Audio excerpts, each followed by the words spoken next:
Igreja de Cristo prevalecerá. Nenhum governo com suas armas preparadas contra ela prosperará.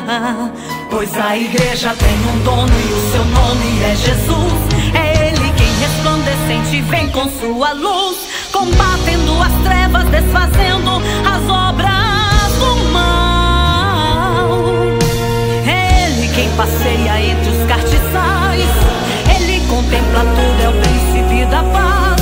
O selo e o livro da vida está em suas mãos. Ele é o autor da vida, autor da salvação. É Ele quem governa com sua justiça. Para o homem não morrer, Ele entregou sua vida. E agora eu posso ver a grande salvação.